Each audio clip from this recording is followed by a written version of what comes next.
what's up? It's Jim, and I just got back from the new film, The Muppets. That brings back the Muppets to film screens for the first time since 1999's Muppets from Space. It's written and starring Jason Segel as well as the Muppets, but they didn't help write it, and how they're getting the gang back together so they can put on a show to raise $10 million to stop an evil oil baron played by Chris Cooper from demolishing their old studio so he can drill for oil underneath it. I have always liked the Muppets movies. I actually did see Muppets from Space in theaters. It's kind of fun to see them back again, but I think what this film really got right was the kind of humor that would still be really funny and relevant to everyone now, in addition to something that worked with the Muppets.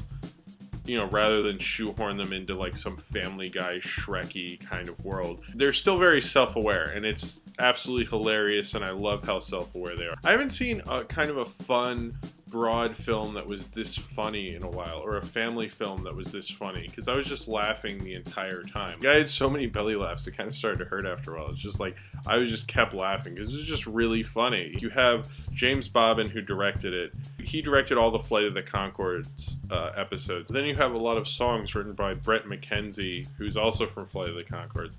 And I mean, I could tell from the harmonies that it was Bret McKenzie, and that it sounded very Flight of the Conchords-esque. But I thought that worked really well for it, and that the Muppets had awesome songs again was great, because I liked a lot of the songs, and the musical numbers worked really well. It's a little different because I guess you have a star, Jason Segel, with the Muppets, but he looks like so much of a Muppet anyway, like naturally, that it's not really that big of a problem. And Amy Adams also works really well playing off all these Muppets, because they're kind of goofier people and they'll do like goofy stuff, and they're good comedic actors. I even liked a lot of like the 80s jokes, which normally, like when you look at something like Hot Tub Time Machine, got annoying after a while, but in the Muppets, it just really worked. Even the 80s robot, who they called the 80s robot, was funny. You know, I even liked when they did We Built This City, which I don't like We Built This City. Nobody likes We Built This City, but the Muppets made it tolerable, which is pretty amazing.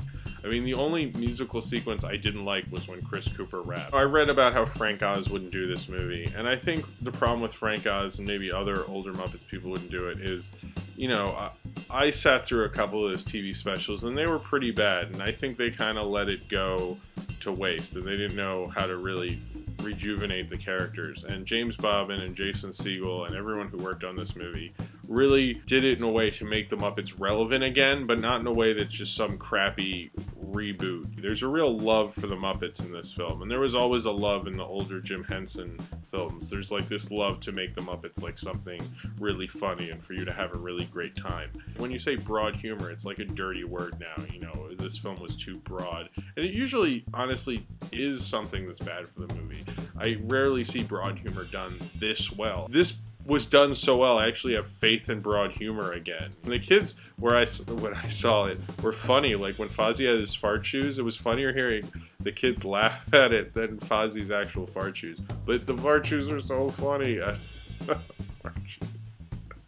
There's just a lot of really good jokes and really good references, and all the celebrity cameos I liked and were funny, and Emily Blunt did her character from The Devil Wears Prada as Miss Piggy's assistant. Dave Grohl was in it for a second, I totally missed him. Neil Patrick Harris. Like a lot of celebrities that you just show up at everything were there, which is totally like what the Muppets would do, like Dom DeLuise and stuff. It's one of the best musicals I've seen in a couple of years, and the most fun musicals I've seen in like seemingly forever. This is an astoundingly good movie. It's about as fun as it is inoffensive, and that's absolutely perfect for the Muppets.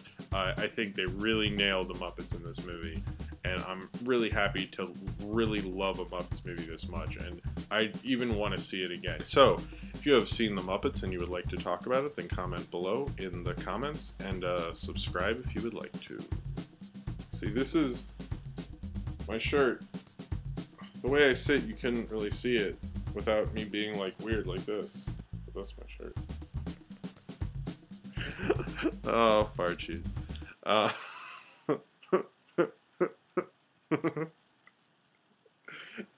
man, fart cheese.